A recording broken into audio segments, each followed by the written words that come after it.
For this episode of Coach's Vision, of course, we're going to break down Game 2 of the Eastern Conference Finals, the Celtics and the Heat this morning.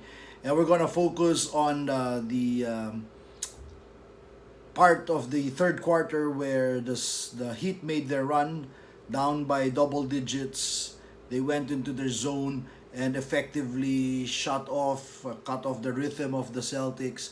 And we're going to talk about the very creative zone that Coach Eric Spoelstra threw to stifle the Celtics offense, which had scored already 60 points by halftime. Interesting discussion on one team being able to exploit the defensive philosophy of another team. Let's take a look. Okay, we pick it up here at this crucial stage. 8 minutes left in the third. Boston in control, up by 12. But this is really where Miami makes its move. And it starts with that ball screen action, and Bam Adebayo just punished them. And Miami here took advantage of the Celtics' defensive rules. Let's check it out.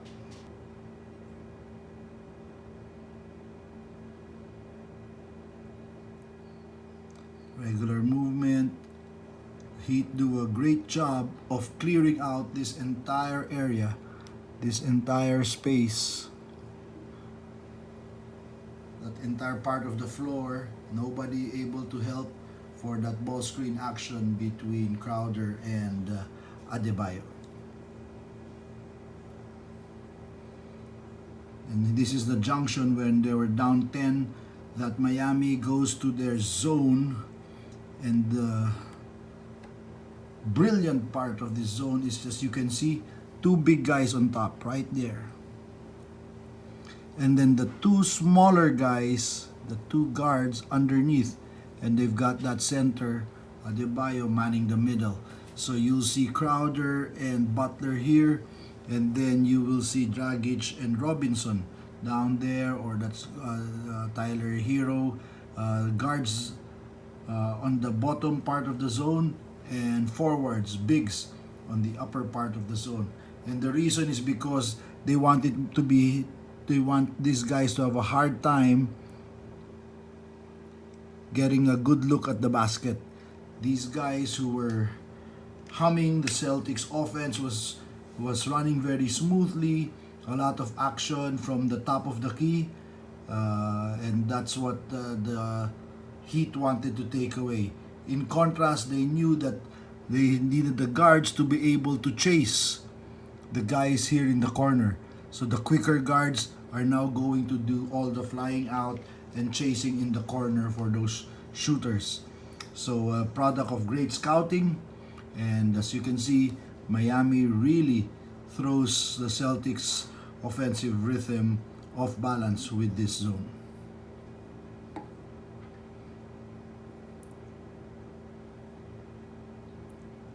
What the zone does is basically kill that pick and roll action, because easy recovery there.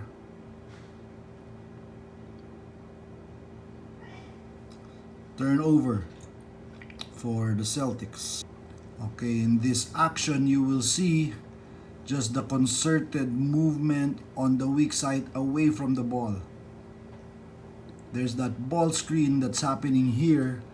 And as you can see here, Marcus Smart is ready. He's the guy who's supposed to pick up this roll guy, because at this point Crowder has hit a couple of threes. Robinson is like hit 4 threes already. So these guys are staying home on the shooters right here. So the help guy is really Marcus Smart. He's gonna pick up that roll. However, what you want to take a look at is this action. What does Jimmy Butler do when the play unfolds? Take a look here. There's that roll. Okay, now you see Marcus Smart there. He knows that he's looking for Butler at the same time, but now he's confused. Two guys are rolling. Marcus Smart is caught right in the middle. Who is he gonna pick up? This is the situation that the Celtics found themselves repeatedly in this quarter.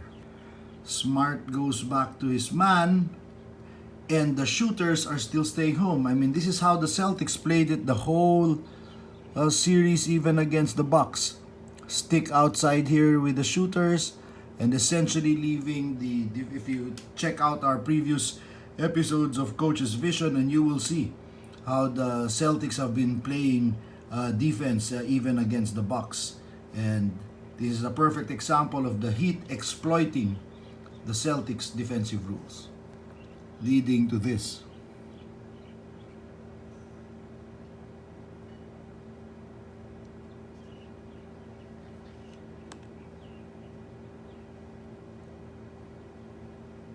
And you can see there, Coach Spo is signaling too. That's their call for their zone defense. Right there, again. Two big guys on top. Another ball screen, useless. They just switch it. And the Celtics are just completely off their rhythm here. Give up a foul.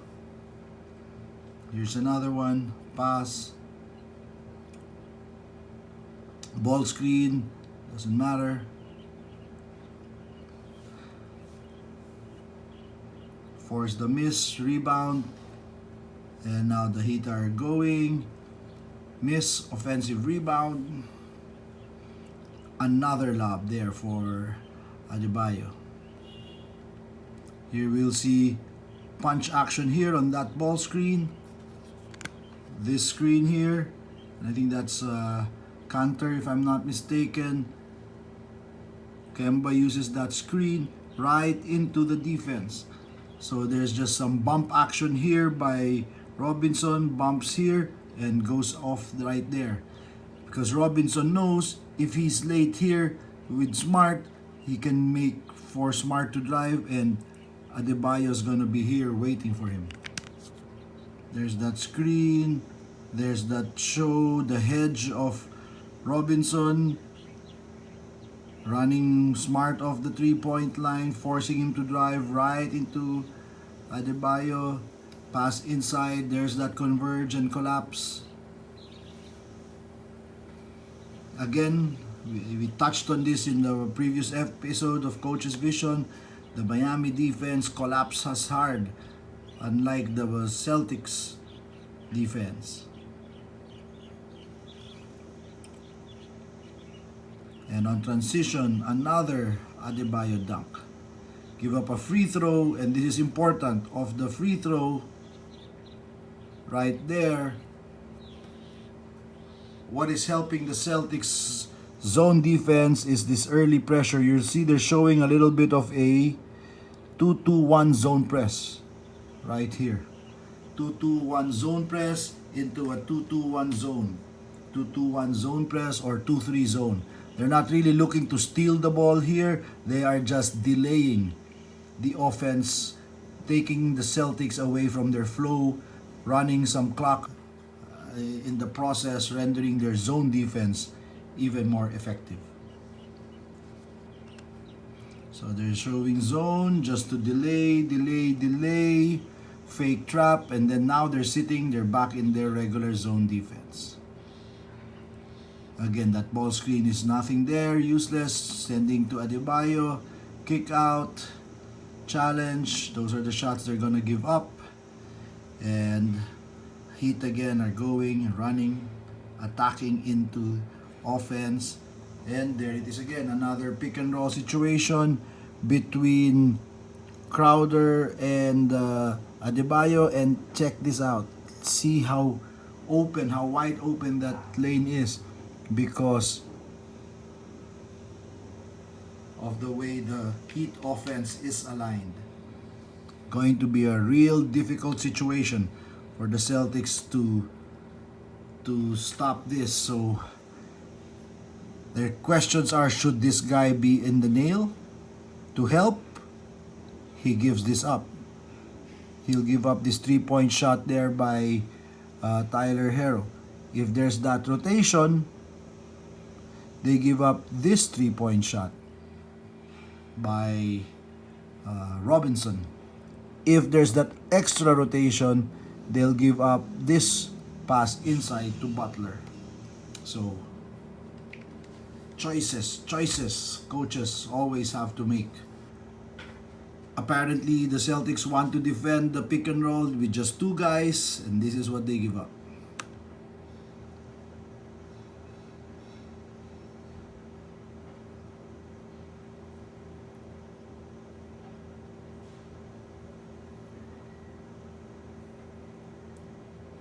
Allows them to get back and set. Again, another useless ball screen. They're right there in the zone. No rhythm, no flow to the Celtics offense right now. Force another miss, another rebound, another run out for the Heat. And now we see a different look, a different alignment. We're going to see this screen going to be high screen that Adebayo is going to set. They're going to ice this ball screen, so Hero is going to go away from the ball screen. Of course, Adebayo is going to roll hard to the hoop, and they're supposed to be helper, the one guy on the defense. Jaylen Brown can't do anything because his rule is to stick and stay home on this shooter. Robinson, who's 4 out of 6 already or something from the 3-point line. Again, the Heat make the Celtics pay for their defensive rules.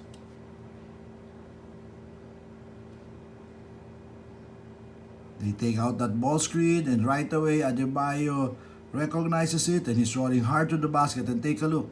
Jaylen Brown is looking, but he can't really leave to help because his job is to stick. His job is to stick right here. He's looking. He can't move because his job is to stick right on the hot 3-point shooter, right on his man. And so they give up another easy one for Adebayo. And one.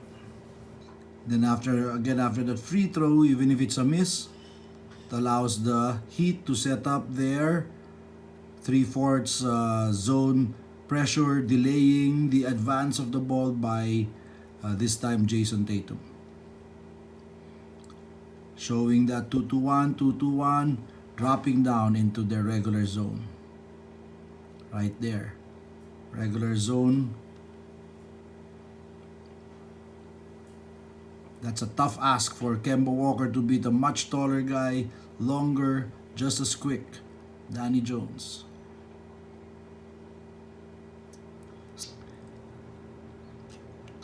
And so the Heat are able to overhaul that double-digit lead of Boston, coming back from 14-15 points down. And now they're up by 2, entering the last 30 seconds of the third quarter. And this is a crucial part. I thought this was a big turning point in this game. 30 seconds left in the third quarter. Only 3 seconds left on the Heat shot clock. And this is what happens.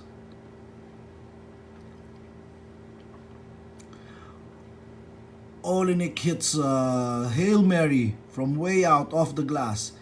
And the ball is with the Celtics with 26 seconds left in the shot clock.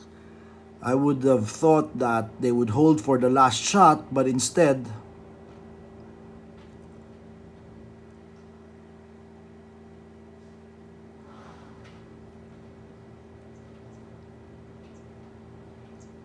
Tatum tries to attack, gets called for an offensive foul, and it was a good call. Comes in, right there, puts down his shoulder, wards off with his arm, offensive foul. So instead of getting the last shot, now they give possession back to Miami with 19 seconds left, and it is Miami now that gets that last shot.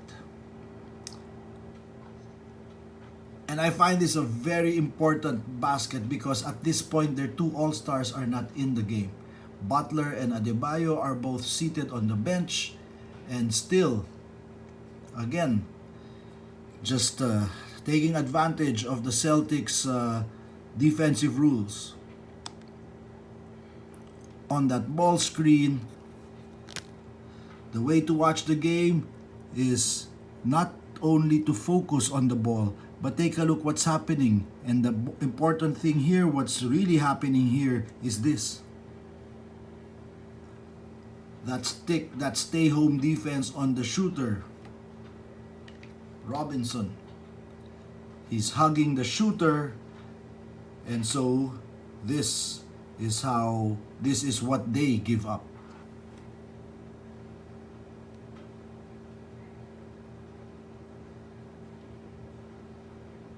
Stay home on the shooter.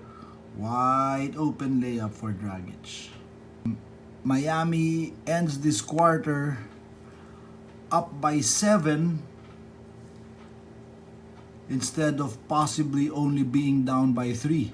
4-point swing in a game that went down to the final possession. How big was this 4-point swing in the overall scheme of things? Turning point in my mind of this ball game. So there you have it. Obviously, the Celtics made a run. They got back in the game, even took a lead in the fourth quarter. But to my mind, that was the stretch, that 8 minutes or so in the third quarter, all the way to the end of the quarter, where the Heat were able to regain control of the ball game and really put a lot of doubts into the Celtics' mind, specifically their ability to defend. And remember, at this point, the Celtics had the top defensive rated team in the playoffs. And the Heat did a few things to disrupt that and score against it. And I hope you appreciate, gotten a good look at the little things, what I call the chess moves, the counters, and the adjustments that are constantly being made. 2-0 now. The Celtics have their backs against the wall. They have to win Game 3. And now we're going to take a look what they're going to do in the next game. We'll catch you later here at Coach's Vision.